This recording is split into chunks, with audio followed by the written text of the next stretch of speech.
I'm joining the masses and I'm doing a long-term review of the DJI Osmo Pocket 3. Mainly it's a user review, so in my defense, it's like more of like what I experienced with this, because this has been probably one of my favorite tools to have whenever, pretty much wherever I go. I take this thing with me, whether I'm traveling, whether I'm going to a photo shoot, doing some behind the scenes, if I'm doing some vertical content. This has been, I feel like, in my opinion, more useful than my phone, because I know people are saying like, oh, if you do vertical content, you should use your phone. This is, I feel like, in my personal opinion, way better, mainly because of the storage reason wise. But in the end, this device is, I don't know, it's the creme de la fresh. Is that the right saying? I don't know. But it has just been overly perfect for anything and everything. I'm gonna kind of break down what I liked about this when I was out in the field using it, things I kind of wish it didn't do or wish it was a little bit better.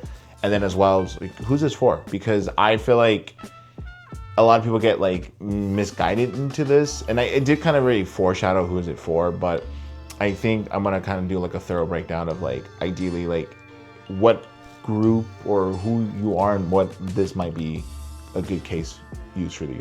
Sorry, I couldn't think of what to say. But anyways, let's hop right into it. I wrote down a few notes because I have the tendency to lose track of what I'm saying, and I'm trying to be better at writing down my thoughts because that's importante. Anyways, the DJI, oh my God, I can't even talk. The DJI Osmo Pocket 3 is probably, like I said, it's been one of my best tools I've bought so far, or I was gifted this, but again, it doesn't matter. But this has gone with me pretty much anywhere, everywhere, and I find myself kind of like feeling more I need to use this than like my phone, sometimes my FX3. Although argumentatively, when we talk about the FX3 versus the DJI Osmo Pocket 3, I am going to prefer the FX3. Like if someone's like, you have to pick one or the other, I'm going to pick the FX3 in the end. But this device has just been so incredibly helpful for a lot of stuff, especially when I'm traveling, because and this is actually, I guess we'll start getting into the pros. The size of this thing is probably the best thing ever, because when I do travel a lot, I take, whether it's like my 7R5 and then 2 lenses and then other stuff, especially if I'm going on a long trip and I'm only carrying a backpack and not my Pelican case. I'm limited to what I can bring. And although there are times where I'm like, I really want to like, you know, get a BTS of me photographing some beautiful landscape or something, this has been the big lifesaver of the world because of its size. You can throw this in your bag, you can throw this in your carry-on, in your luggage, wherever. You can put it in your back pocket if you want to. But this thing has been just a lifesaver because of its size, because I can just easily store it anywhere. It doesn't take so much room. You know, they say size doesn't matter, but this kind of, it does in this case. Along with that, quality is by far important to me. It's important when it's either going on Instagram or on YouTube, or just if I want it just for me. Having this be able to shoot 3K vertical and then 4K horizontal has been really kind of, I would say, a lifesaver, because I feel like sometimes on my iPhone, though I'm shooting in 4K, air quoting my other hands, I feel like it's not as, there's something going on that it doesn't look that good. And I want to dive into my phone settings to understand why, because I feel like this just being generally 4K and all the settings are done or adjusted by me, not by my phone, trying to think, change the exposure and all that stuff. I think I've noticed I've gotten a constant good quality versus my phone, or what I've noticed, because like I said, my phone will correct itself, and I kind of don't like that. So quality has been perfect. I've never had an issue, especially in low light situations. This thing kind of does a pretty good job. I don't notice much noise. Of course, when it's completely dark, then I start to notice noise. Now, mic quality. I kind of think this is slightly important, kind of not important, but it is important. I do use the DJI mics too, but I use these a lot when I find myself, if I'm like, you know, in a noisy area, like a busy street, or there's a train passing by. These are usually what I go to. But let's say you don't want to buy these because you're trying to just limit yourself to one piece of device. The mics on here are phenomenal. Now, granted, I never use the mics on any of my cameras because I feel like they're not the best. The only time I ever do it is if I'm recording on a separate audio and I need to match those up, then I rely on it. But if I'm filming me, this thing here has been the best options for terms of mics. I don't know the mic specs very well, but I know that I think there's 2 or 3 of them in there, And the way they capture the audio quality has been so amazing. I've never had a moment where I'm rewatching a video, I'm like, that sucks. The only time that I feel like I wouldn't use it is, like I said, is a busy street. But overall, even in the busiest moments, it has kind of been useful. Like I've never had, like I said, I've never had a bad video.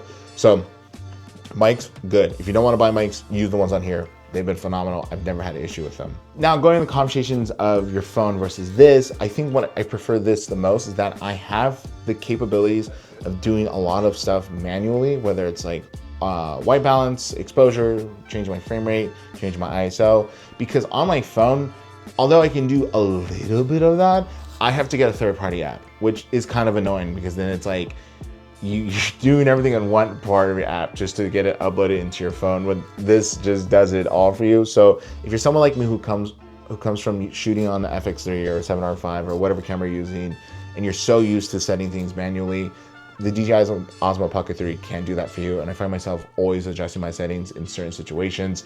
I have 4 now custom video settings for different scenarios. So like one is my standard kind of like overall round bases, another one's for low light situations, and then another one is for like really bright areas if I don't have my lens filters. I'll get into that later. But I have like about 4 profiles for different shooting situations. So having that like full extent of having to like pretty much manually adjusting everything is beneficial for me. So if you're someone who does have experience with cameras, that is, I think, would kind of draw you to get more into using getting into using the DJI Osmo Pocket 3 versus your phone. In the conversation of like jumping into the settings and changing things, the UI on this is pretty friendly. I've never had any issues trying to find something, and even if I couldn't find it, I feel like or like know where it's at, diving to the menu system and just kind of scrolling through it, they make it easy to find. Because I think if you're like, oh, I want to adjust, I don't know, the gimbal settings, like the joystick, to make it fast or slower, they right there then when you go into the settings. It's not like a normal camera system where you go in one setting, then you got to go to another one, and you got to scroll down. It's right there, get to the point. So if you're someone who's not super entirely familiar with the camera settings, this is super ideal for you. Like I said, I have enough experience to be able to dive into it, but I know people who don't. I've seen them easily navigate through the menu systems. And so when we talk about user friendliness, this is super key, super beneficial for people who are not super familiar with it. So in the conversation of lens filters, there are plenty on the market. So you don't feel like, oh, like if I buy this, am I gonna have, the lens filters I normally use on my, my cameras? Can I find those on the market for this device? They use a magnetic plate you can slap on there. Sorry, I couldn't talk. You slap on there, they go around there, and you can get polarizers, you can get NDs, you can get even at like a little like blue streak filter. So they're there, they're available. They make shooting on this, the DJI Osmo Pocket, really fun because you can, like, I guess you would say, like, broaden this device's horizon. That's the best way to put it. But you can push it further by not worrying about like, oh, I have to adjust the shutter speed, because you slap on an ND filter, you have the right exposure. So, but however, there's a pro or a con to using filters, and I'll get into that in a bit. Now, I talked about size in the, like, a little bit in the beginning of this video, because I think what I do notice that people's reaction to this versus my FX3 or my 7R5, if I have a 24-70 on it, is that people don't feel too intimidated by this versus something like I have right in front of me. Because I think when they look at this giant size camera, people start to get a little shy, because people are camera shy, and so they want to, they don't want to be in your view, and it gives this weird awkward feel. With the DJI Osmo Pocket 3, I notice people, when I'm filming myself, people just walk right by, because it looks like I'm filming or recording myself on my phone, so people just look at it and they shrug. And I think that's really cool. And I think if you're someone who wants to vlog more, but you don't want to feel like you're invading people's space, because as someone like me, like, I don't really have social anxiety, but I do certain things, or I react certain ways by, if I'm doing something that causes people to feel awkward, it makes me feel awkward.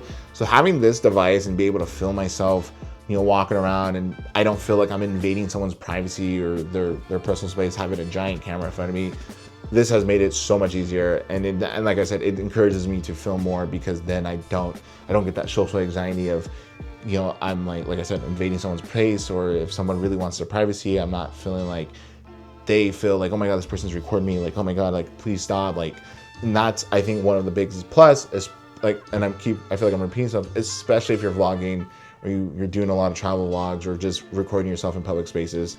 I think the size of this has made it so, it's so comfortable and so welcoming. So I think if you're someone who finds yourself in that situation, this is just a good device just to kind of have. All right, cons.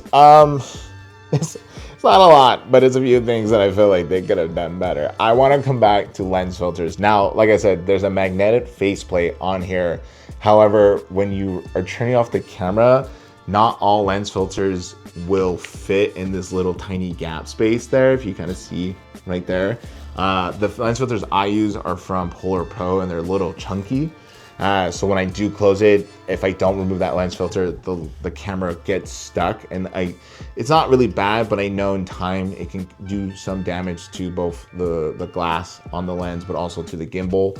So definitely be cautious of that. I wish they made this gap a little bit bigger for all lens filters, or maybe the people making the lens filters should probably have done their test a little bit better. But that's the one thing I kind of like about the lens filters is that they're kind of too big. In the conversation of the lens itself, now it's not a problem for me because I have really giant long arms, so I can stretch very far up.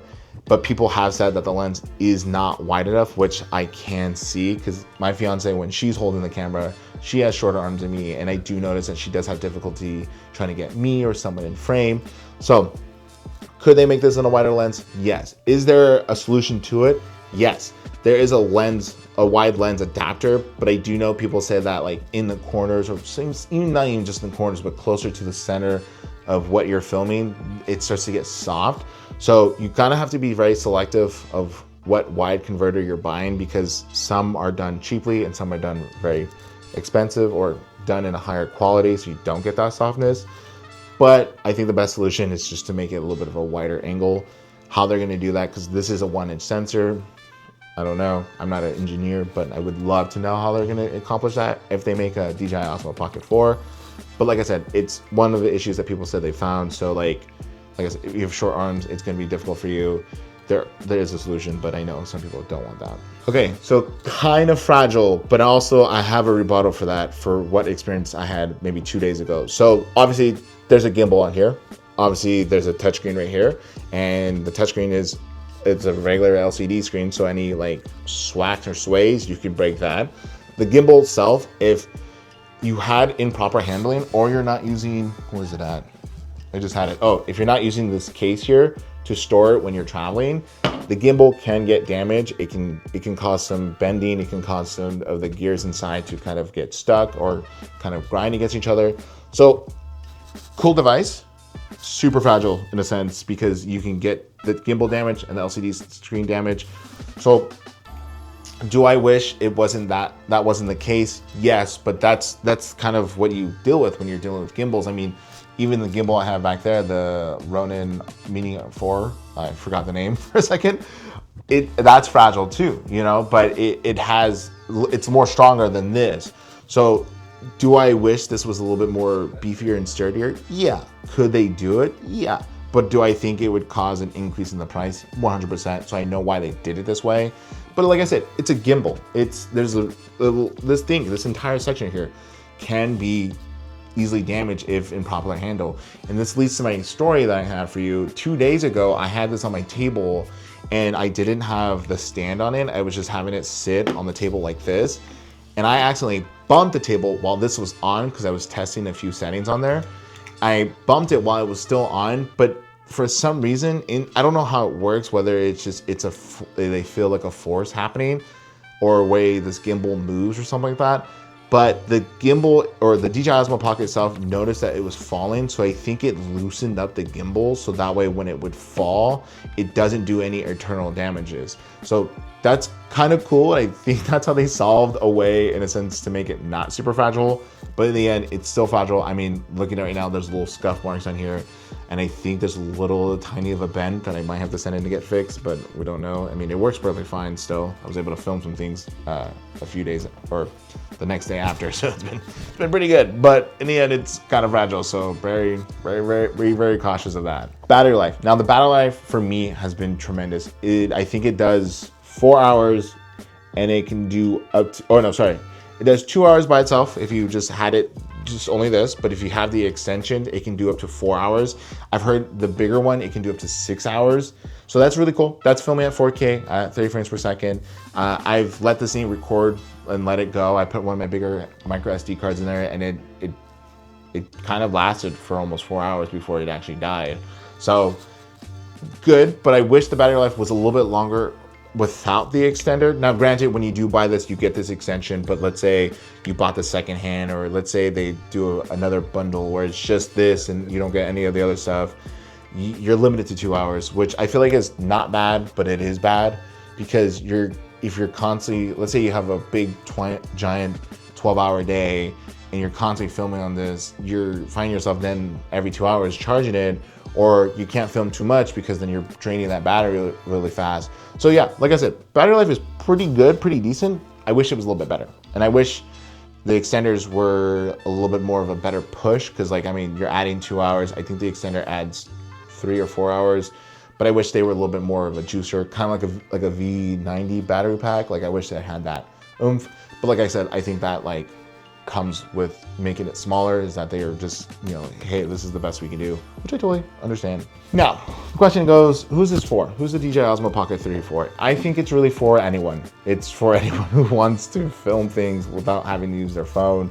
I feel like it's for someone who wants to get behind the scenes, if they're a photographer or a makeup artist. I think it's meant for anyone who's a videographer who wants a B-roll camera. And I think it's for anyone who like wants to film things and be creative and kind of, you know, create such good things, or I don't know, like, I guess the best way I'm trying to say is that this is really meant for anyone. It's super easy to, it's user friendly, so you can easily use it. It shoots great quality content. You don't have to worry about like, you know, picking something small and then losing your resolution. It's all in there. It's packed in there. It's not a problem. And like I said, this is a better solution than your phone, because your phone, you're limited to your storage space, like, you know, because you have your apps, your other photos, your other videos, your contacts, all that stuff. It's a micro SD card you just put in there. You can get a 1 terabyte really easy and just put that in there. You get like, what, I don't know, 16 hours of filming, maybe, give more, take a few less. So yeah, I think if you're searching for a really cool camera that can get the job done and it doesn't require so much of like knowledge of using a camera, this is really right for you.